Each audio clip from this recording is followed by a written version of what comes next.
I am Mrs. Eben and I will be teaching you science. So today for 10th standard, we are going to see the lesson Solutions. Chapter 9, Solutions we are going to learn.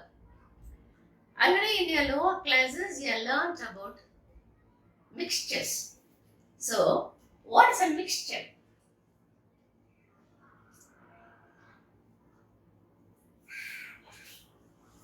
So, what does a mixture contain? A mixture contains two or more substances mixed together. The mixture can be of two types. See, homogeneous and heterogeneous.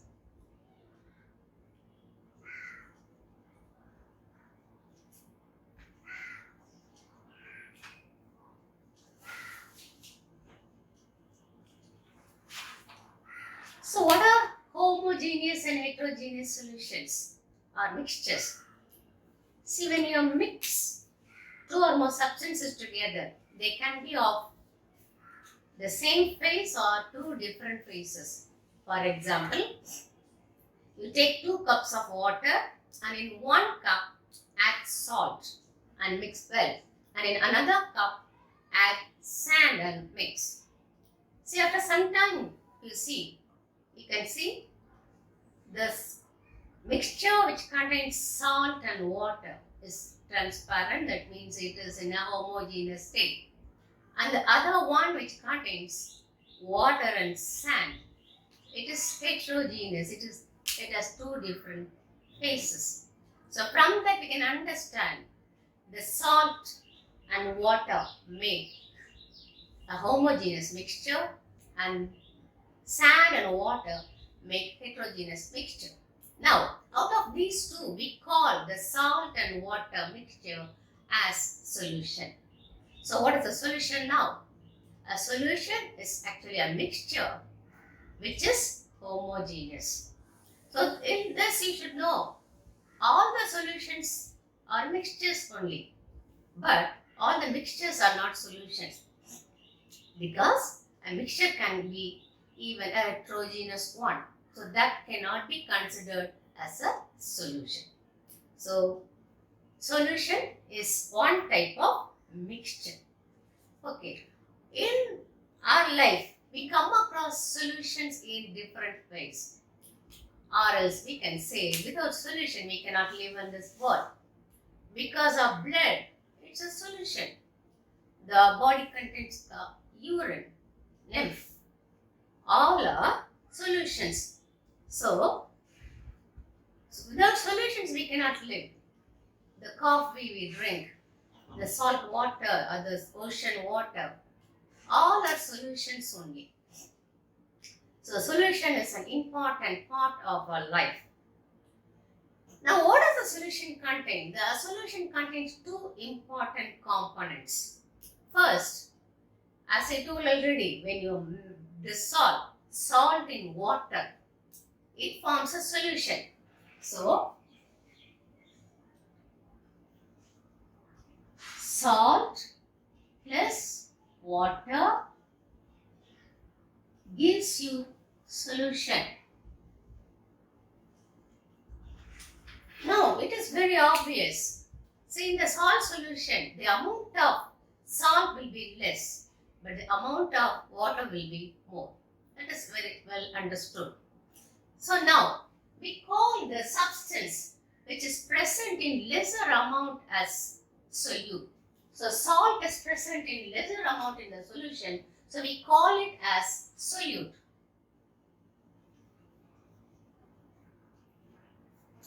And the other part which is present in large amount by weight, it is called as a solvent.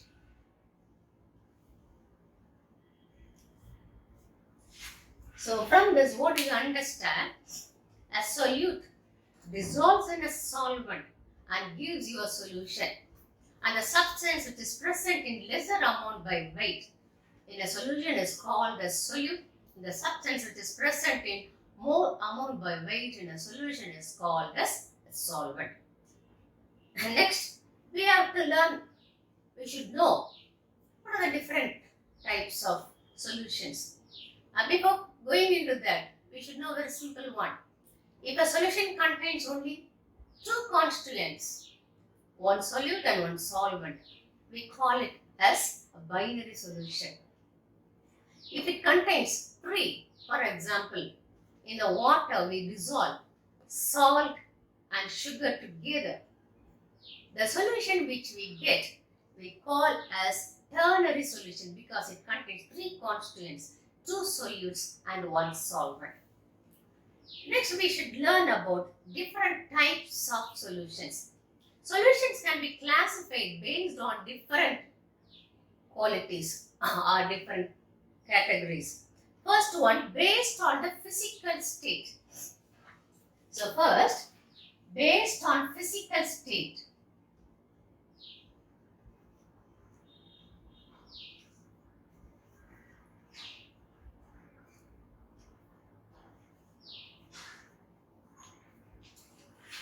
We can classify solutions. So how? See this, in the classification of the solution based on the physical state, mainly depends on the solvent. So what are the physical states? Solid, liquid and gaseous states. We know very well, we learned in lower classes. So based on the type of solvent, we are classifying the solutions into different types depending on their states.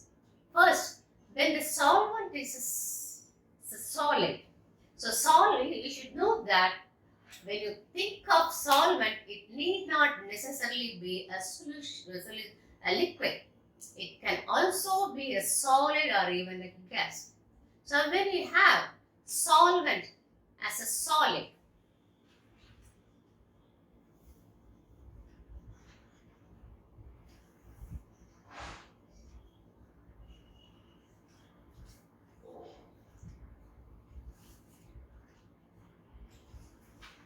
say solid, when you take solid as the solvent, the solid can even dissolve another solid.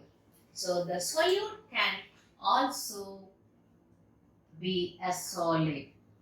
For example, when you mix gold and copper, we get ornamental gold. So that is a very good example of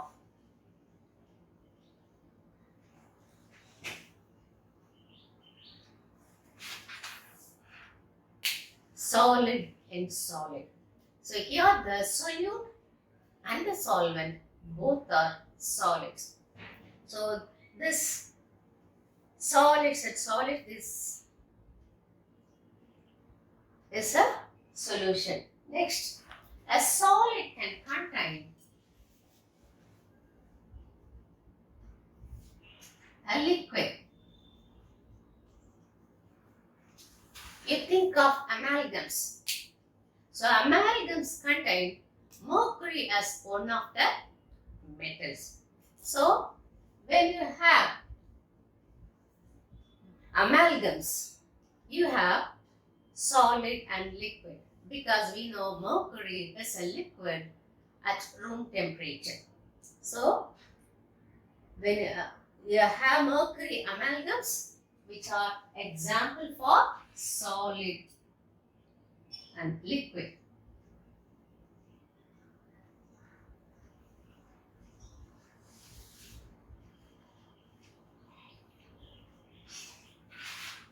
So these two are the type in which the solvent is a solid. Then next, we consider liquid as the solvent. So that has different types.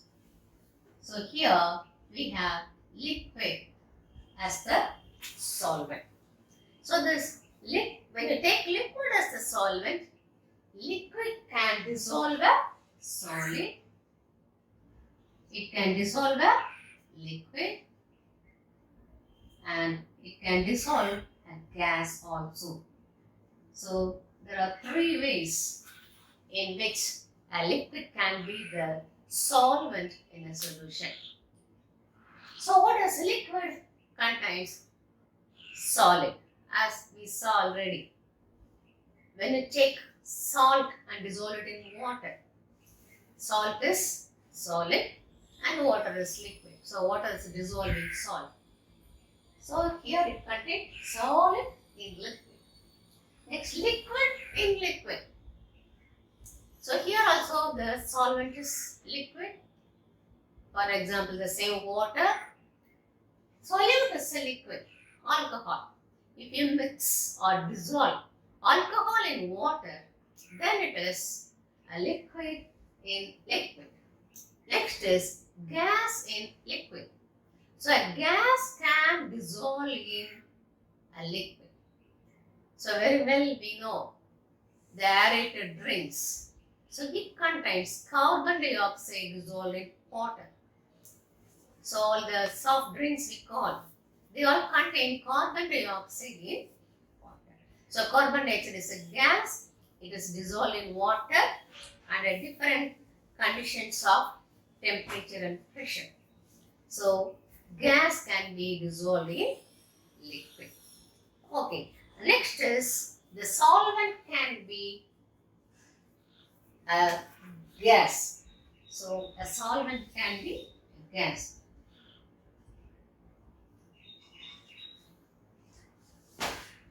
Gas can also be acting as a solvent.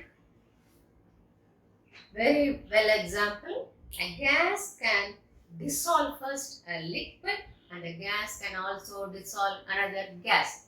So, in the gas, liquid can be present or a gas can be present. So, how do we get liquid dissolved in a gas? In the atmospheric air, which is a gas, water vapor is dissolved. So, that is a solution in which a liquid is dissolved in a gas. Then another example of gas in gas and the type. So gas, that is again the same mixture of gases we know. We can mix helium and oxygen, hydrogen and helium, or air contains a mixture of many gases. So they are all examples for gas in gas. So considering the physical state of the solvent, there are three major types in which the solvent can be a solid or a liquid or a gas. Next, based on the type of solvent, we can again classify the solutions.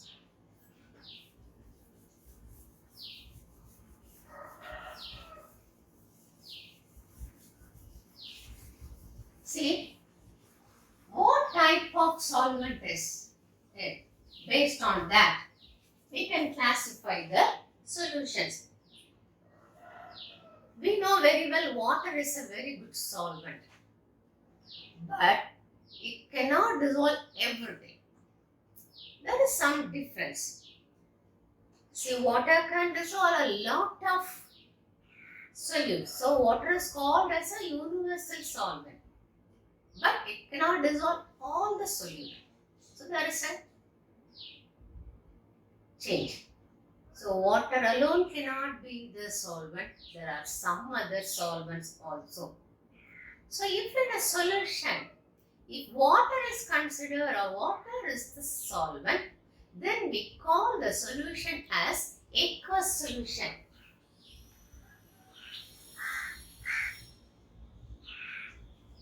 Aqua, aqueous, that refers to water. So if the solution contains water as the solvent, the solution is called as aqueous solutions. And if the solution contains any other solvent other than water, then we call them as non-aqueous solutions.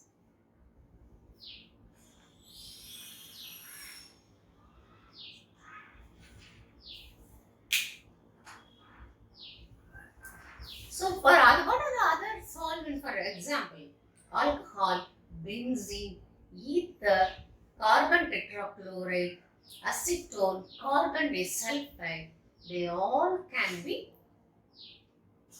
solvents. So they are called as, their solutions are called as non-aqueous solutions. Then the third method by which we can classify the solutions are based on the amount of solute. How much of solute is dissolved in a particular or the given amount of solvent, it decides the type of the solution. So this can be of three types: saturated, unsaturated, and supersaturated. So first, what is a saturated solution? A saturated solution contains the maximum amount of solute dissolved in the particular amount of solvent. That means no more solute can be dissolved in this solvent at a particular temperature. So that is called as a saturated solution. For example, if you dissolve sodium chloride in water, if you take 100 grams of water, it can a maximum of dissolve 36 grams of sodium chloride at 25 degrees Celsius.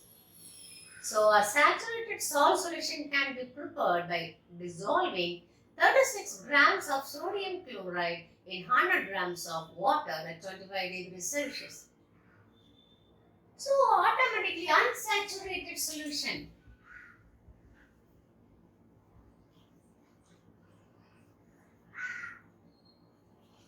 It contains lesser amount of solute than that is present in the saturated solution. So the same example if you take, if the solution contains 20 or 25 grams of sodium chloride in 100 grams of water, then we can say it is an unsaturated solution. So it is very clear, if the solution or the solvent dissolves lesser amount than the saturated solution, it is called unsaturated solution. Or the third type, it is supersaturated solution.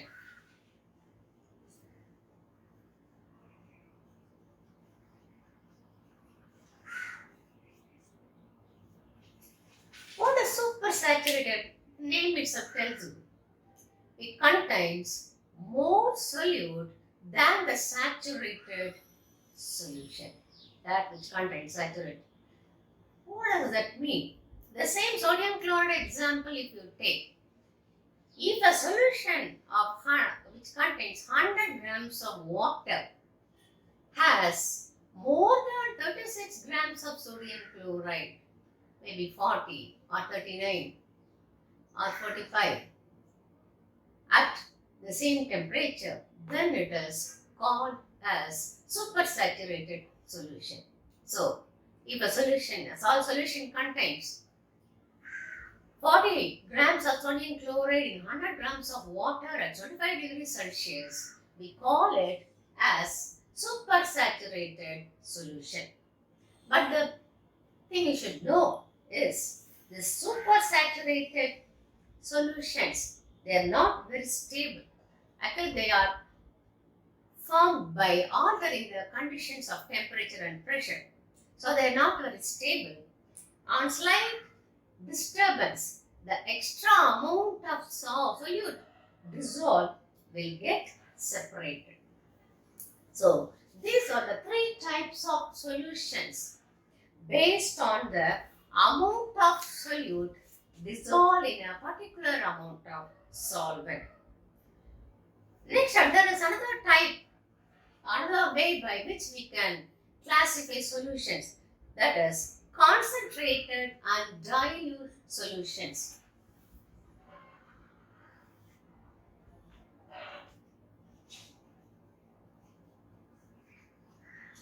Concentrated and dilute solutions.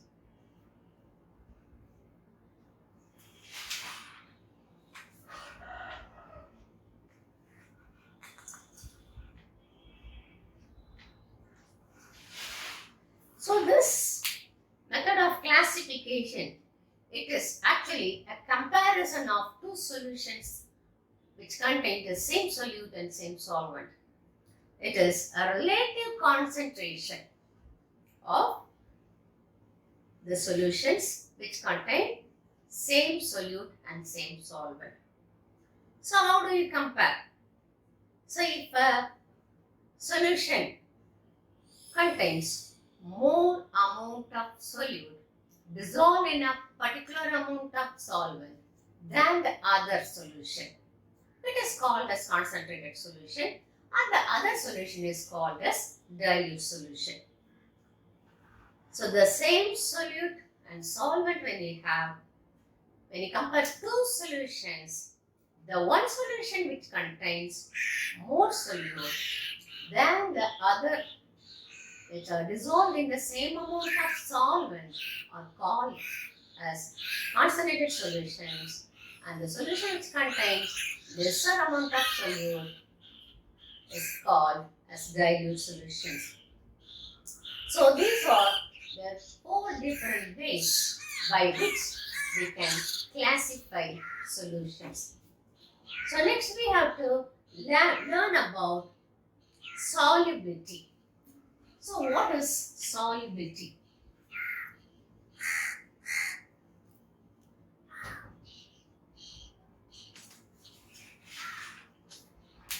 It is the measure of how much of a solute can be dissolved in a specific amount of solvent. So if we have a specific amount, for example 100 grams, how much amount of solute can be dissolved? That is called as solubility. So by definition, the number of grams of solute that can be dissolved in 100 grams of solvent to form a saturated solution. Underline the word saturated, that is important. So that is called as the solubility. So to simplify the definition, if you take 100 grams of any solvent, how many grams of the solute you have to dissolve to get a saturated solution? That is called as the solubility of the solute. So the solubility, the term, it describes the solute. So, for example, as we learnt already, if you take 100 grams of water, it can dissolve 36 grams of sodium chloride at 25 degrees Celsius. So the solubility of sodium chloride is 36 at 25 degrees Celsius. Why we should refer to the temperature is that if there is a change in temperature, the solubility can get altered. So how to calculate solubility? So solubility is can be found out by knowing the mass of the solute and mass of the solvent. So solubility is equal to mass of solute by mass of solvent into 100. So the solubility is given in percentage. So if we have when you consider sodium chloride, 36 grams of sodium chloride can be dissolved in 100 grams of water to give a saturated solution. Hence, the solubility of sodium chloride is 36 at 25 degrees Celsius. If there is a change in temperature, solubility also will get changed. So some constant values are given in your book. For calcium carbonate, its solubility is 0.0013. Ammonia, the solubility is 48. Sodium hydroxide 80. Glucose 91. Sodium bromide 95. Sodium iodide 184. So they are all constant numbers for a particular solute and a solvent. Next, we have to learn the different factors which affect the solubility of a particular solute in a particular solvent. So, when the conditions change, when there is some difference, then solubility also will change. First, nature of solute and solvent. So, solubility can be affected by nature of solute and solvent. So, depending on the nature of the solute and the solvent, solubility can differ. So, what is the nature of, how is the nature of solute or the solvent affects the solubility? See, if it's solubility, already I told you, it mainly refers to the solute. In what type of solvent it is getting dissolved? Based on that, the solubility will change. See, we know water is a universal solvent. It dissolves a lot of solutes, but not all. See, water is ionic or bipolar in nature. See, in this nature of the solute and solvent, the term like dissolves like, it plays a major role. That means, if the solute and solvent are of the same time in certain aspects, then solubility will be more. For example, if what as I told, water is a polar solvent, is bipolar. So it can easily dissolve polar salts or polar solute. As we learned already, sodium chloride again, it is polar in nature. When it is all in water, actually it will become Na plus and Cl minus very easily. So, sodium chloride is polar in nature. So, it will dissolve easily in polar solvent like water. If the solute is non-polar, then it will dissolve in non-polar solvents. For example, fat is non-polar. So, it will dissolve in non-polar solvents like ether. So, like this, the nature of the solute and solvent will alter the solubility of a solute. Next is effect of temperature.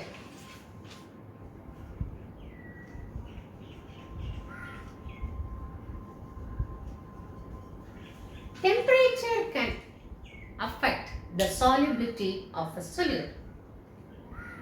See, in two different ways we can classify them. Solubility of the solids in liquids. If you consider a solid dissolved in a liquid, then its solubility can be affected by temperature. Usually, if a solid is dissolved in a liquid, its solubility will increase with a rise in temperature. Or to be more detailed, we can say, if the reaction is an endothermic reaction, then the increase in temperature will increase the solubility. But if the reaction is an exothermic, the increase in temperature will decrease the solubility. So if the reaction is an endothermic reaction, if you increase the temperature, more solute will dissolve. If the reaction is an exothermic reaction, if you increase the temperature, solubility will decrease, so less amount of solute only will dissolve in the solvent. So this is in the case of solids dissolving liquids. If gases are dissolved in liquids, so here mainly liquids we are considering temperature. So if solids are dissolved in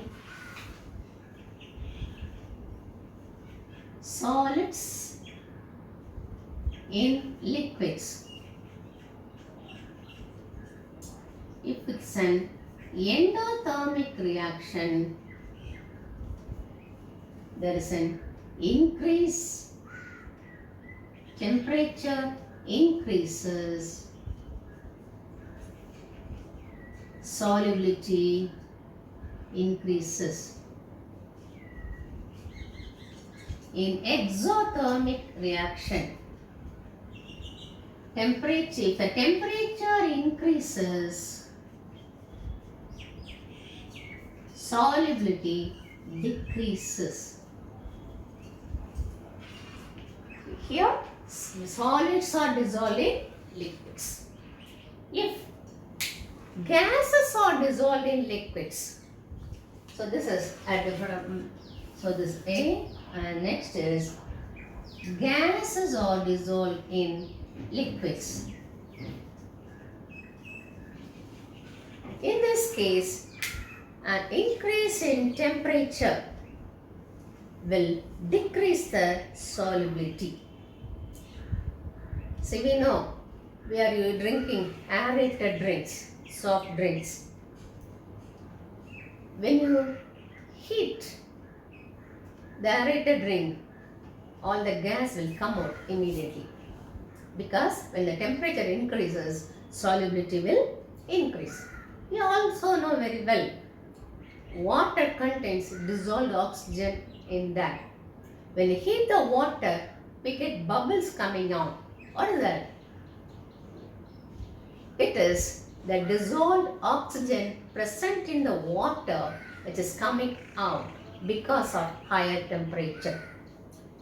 So in cold regions, the amount of oxygen dissolved in the water in ponds, lakes, oceans will be more.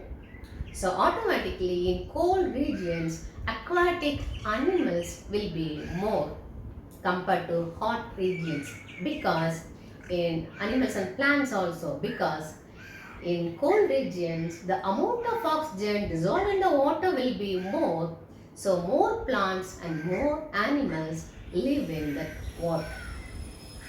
So this is about effect of temperature. Next, the one which affects solubility is effect of pressure.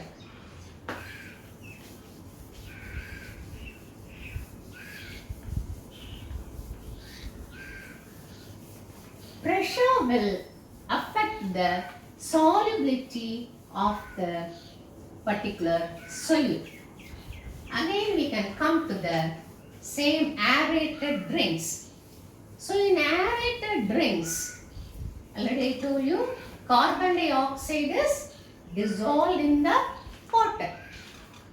So effect of pressure.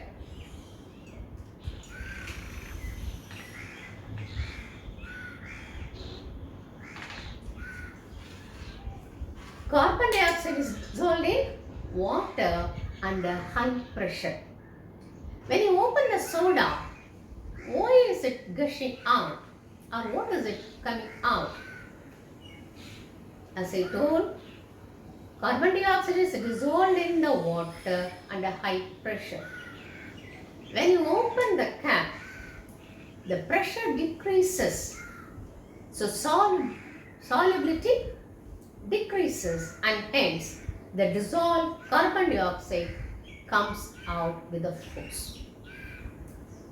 So we can understand gases, when you consider dissolved in water, their solubility will increase with increase in pressure, and the solubility will decrease with a decrease in pressure. So next we have to learn about concentration of a solution.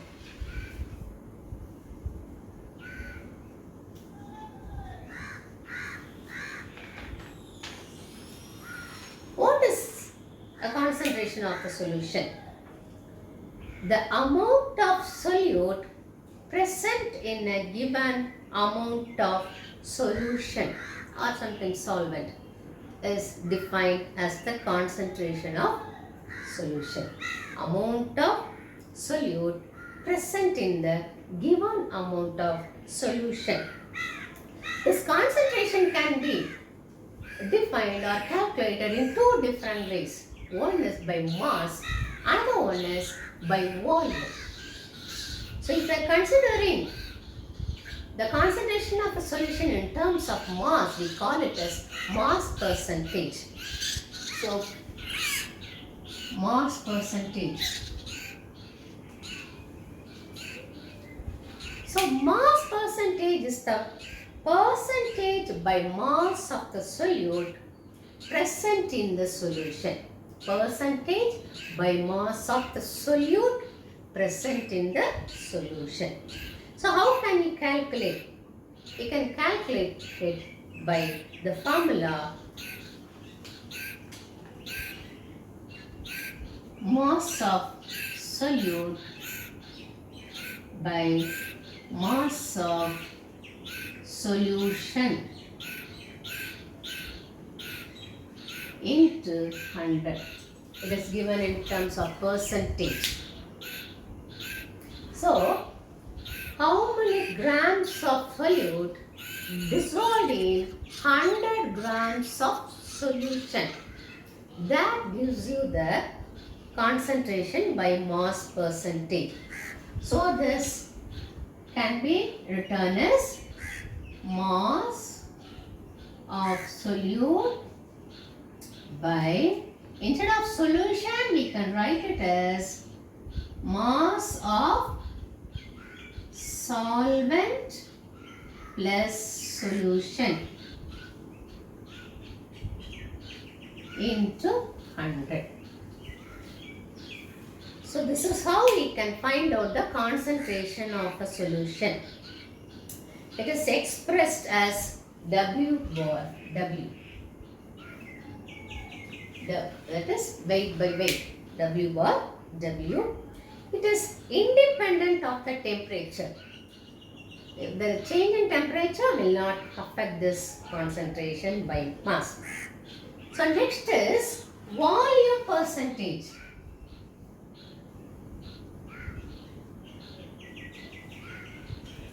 It is something like the mass percentage, only the term mass is replaced by volume.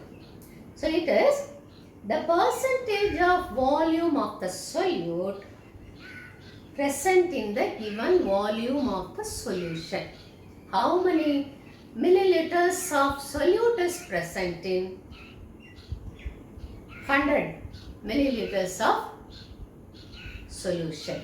So this is applicable only in the case of a solution in which both solute and solvent are liquids. Only in this case it is applicable. So the formula automatically is similar to the mass percentage. It is volume of solute by volume of solution into 100. Or the same can be written as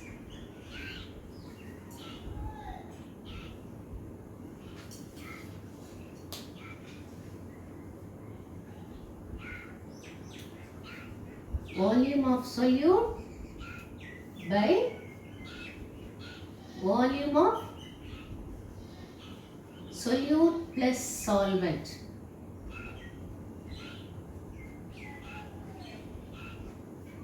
into 100. So here there is a correction. Solvent plus solute.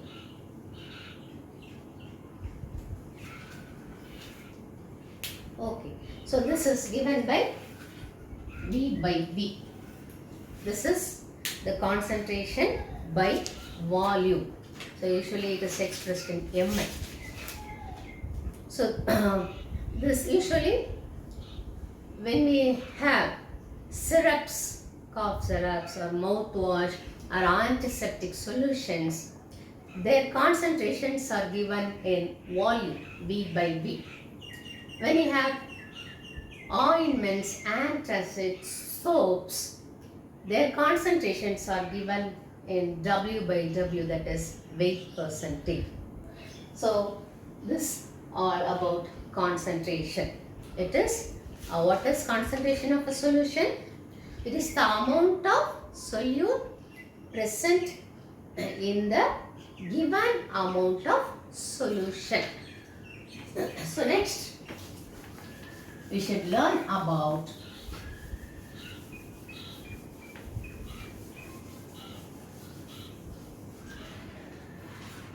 hydrated salts. We all know copper sulfate. Even from the lower classes you would have seen copper sulfate. It is blue in color. Actually the original color of copper sulfate is not blue, it is white. But whenever we think of copper sulfate, we remember only blue. Why? It is because copper sulfate is hydrated. So some substances, mainly ionic substances, when they are dissolved in water and form solutions, they have attraction towards the water molecules. So they get chemically attached to some number of water molecules. So when ionic substances are dissolved in water, they get attraction towards the water molecules and they get chemically attached to certain number of water molecules. And when these substances or salts are crystallized and they are made into salts, they take out certain number of water molecules along with them and get crystallized. They become salt, but they take certain number of water molecules along with them. So this is called crystallization, and that water present in the crystal is called as water of crystallization. So when they take the water molecule, when they are present in the solution, it is called as hydration. When they make solution, they take some water. That is called hydration. When they get crystallized out, during crystallization, they take certain number of water. That number of water is called as water of crystallization. Okay. See, what happens to the water of crystallization when they are heated? So the copper sulfate, which is blue in color, when you heat them, when you heat the copper sulfate, the water molecules escape, go out, and the salt become white. Which is the actual color of the copper sulfate. So when it was in blue, it was hydrated. When water molecule is removed, it becomes unhydrated salt. So its original color white it gets. See the what? Usually when they are hydrated, they are crystalline. But when the water is removed, when they become unhydrated, they become amorphous, or there is a change in color. Either they become amorphous or there is a change in color of the salt. So there are many other examples in which there is water of hydration, or those salts are called as hydrated salt. Blue vitriol, which is copper sulfate. Copper sulfate is called as blue vitriol because it is blue in color, we know that. It contains 5 water molecules. So it is copper sulfate pentahydrate, CuSO4.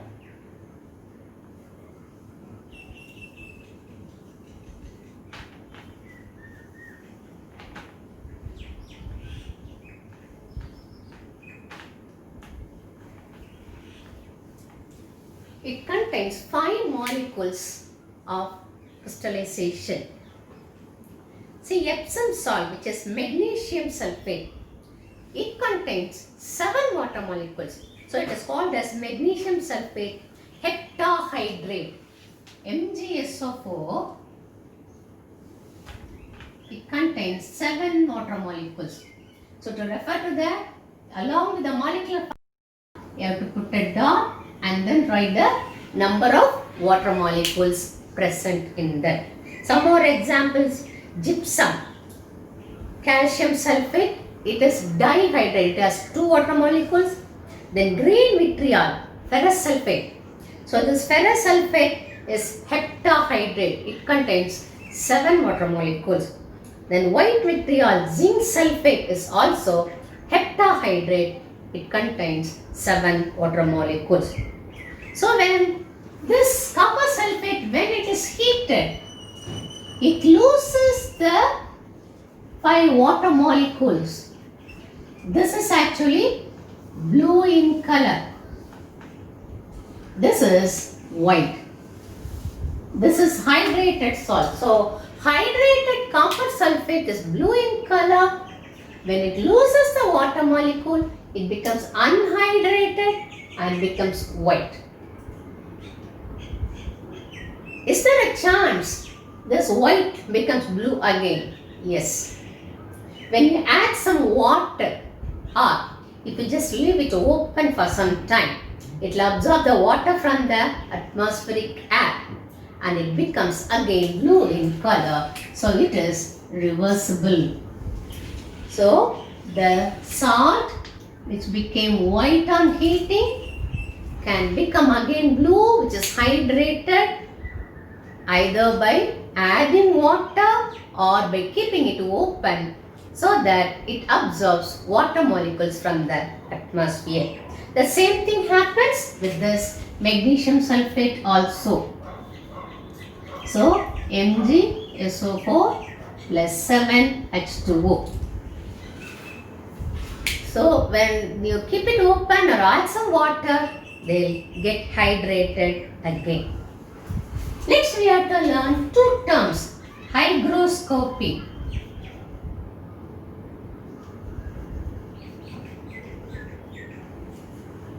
and deliquescence.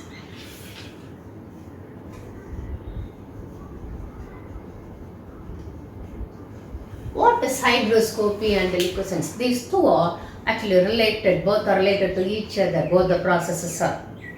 So what is hygroscopy? Certain substances, when exposed to air at ordinary temperature, they will absorb the moisture from the atmosphere without any change in their physical state. For example, if they are solids, when they keep it open, they will absorb the water molecules from the atmosphere and they continue to be solids. So they become hydrated, but they continue to be solids. So this process is called as hygroscopy, and these substances are called as hygroscopic substances. For example, concentrated sulfuric acid, phosphorus pentoxide, calcium oxide quicklime, silica gel SiO2, they are all hygroscopic. When you keep them out open, they absorb the atmospheric water vapor and they continue to be in the same state. If they are liquid, concentrated sulfuric acid, it's liquid, it continues to be liquid. What is deliquescence? It is the same process, there is one more step in that. So what is deliquescence? In this, some substances, when they are kept open, they absorb the atmospheric water or water vapor and they get dissolved in that, and there is a change in the state. If they are solids, they may become liquids. So there is a small difference in this. So this deliquescence substances, they absorb atmospheric water vapor and they get dissolved in that with the change in state. So substances, they take, when they take atmospheric water vapor even at room temperatures. So this process is called as deliquescence – and the substances are called deliquescent substances. See, they are crystals. When they are exposed, they absorb the water and they get dissolved. So they lose their crystalline property or crystalline shape and they form a saturated solution. So here the the temperature, the low temperature it is, and when the atmosphere is humid, this deliquescence nature will be maximum. So this takes place at low temperatures and at humid atmospheric air. So for example, here is caustic soda, sodium hydroxide, caustic potash, potassium hydroxide and ferric chloride. These are all deliquescent substances. So hygroscopic substances, for example I said, concentrated sulfuric acid, phosphorus pentoxide,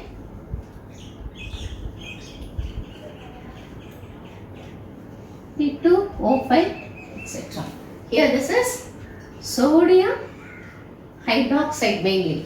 We know very well in the labs, sometimes when if you take sodium hydroxide pellets and keep them out for some time, soon they will become a liquid, they will become a solution, because if we keep them out, they will absorb the atmospheric water and get dissolved in them. So this caustic potash, KOH also. So this sodium hydroxide you can see very well. It takes some pellets of sodium hydroxide and keep them out in a watch glass. After some time you will see only liquid in that and they form saturated solution. So what's the difference between hygroscopy and deliquescence? Very simple. Hygroscopic substances, they absorb water vapor but they do not dissolve. Deliquescent substances, they absorb moisture from the atmosphere both at ordinary temperatures, but deliquescent substances dissolve in the water.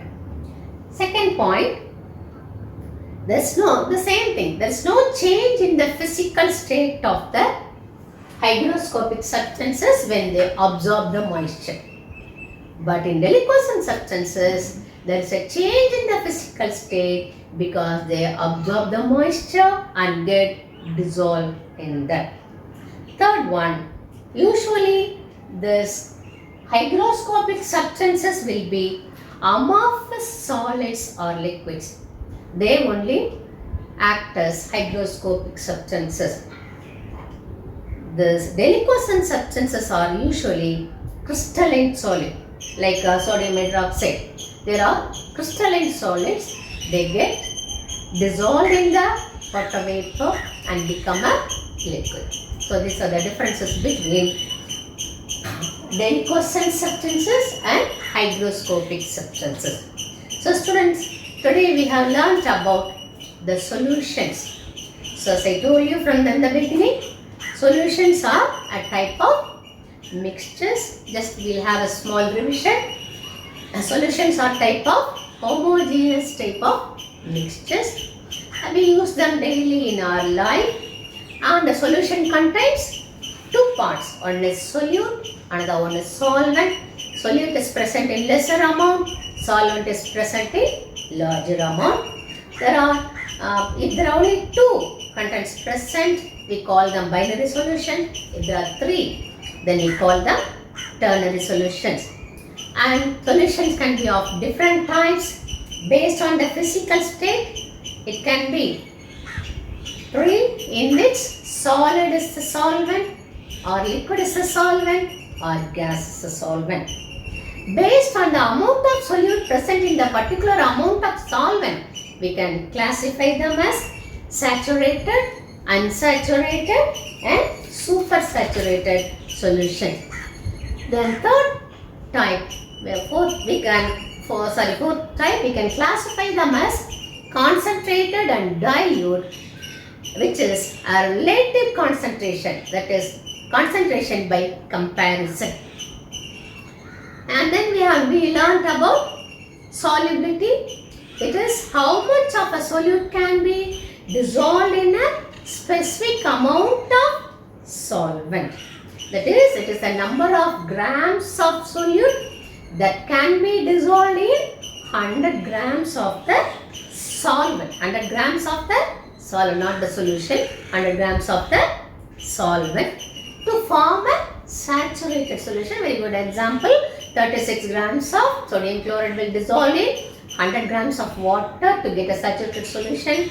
So, solubility of sodium chloride is 36. Then this solubility can be affected by nature and of solute in solvent, temperature and pressure. If it is a polar solvent, it will dissolve only polar solute. If it is a non-polar solvent, it will dissolve non-polar solutes. Then coming to the effect of temperature, solubility of solids in liquids will increase with increase in temperature. If it is an endothermic reaction, solubility will increase with increase in temperature. If it is an exothermic reaction, solubility will decrease with a decrease in temperature. Then solubility of gases in liquids, if there is a rise in temperature, solubility will decrease. If there is temperature is low, solubility will increase. Then coming to the effect of pressure, it is connected to the solubility of gases in liquids. If the pressure is more, solubility of the gas in the liquid will be more. And if the pressure is less, solubility of the gas in the liquid will be less. Coming to the concentration of the solution, it is the amount of solute present in the given amount of solution. So it is mass by solute by mass of solution into 100. Mass by solute by mass of solution into 100, or it can be volume of solute by volume of solution into 100. It is mass percentage and volume percentage. Then hydrated salt. Some salts, when they dissolve in water, they attract a water molecule, and when they crystallize out, they get attached or they take some number of water molecules with them, which is called as water of crystallization. A good example, copper sulfate, when it crystallizes out, it takes 5 molecules of water with it. And the reason for the color of copper sulfate, which is blue, is this water of crystallization. So when you remove the water of crystallization, either there is a change in color or they become crystallized, crystals become amorphous. When you keep them again open, this unhydrated salt will absorb the water vapor from the atmosphere and turn back to hydrated conditions. Then two terms we learned, hygroscopy and deliquescence. In hygroscopy, the substances get absorbed or they absorb water vapor from the atmosphere, but there is no change in the physical state. In deliquescence, the substances absorb water molecule from the atmosphere and get dissolved in that, and hence there is a change in the state. So usually amorphous solids and liquids are hygroscopic, crystalline solids are deliquescence in nature. Okay. So the very good example for deliquescence substance is sodium hydroxide. If you take few pellets of sodium hydroxide and keep them out, they will absorb water vapor and get dissolved in that. So children, with this topic gets over. I hope you understand well. You read the lesson few times. You will understand clearly. Then learn or try to answer the questions at the book exercises. Thank you.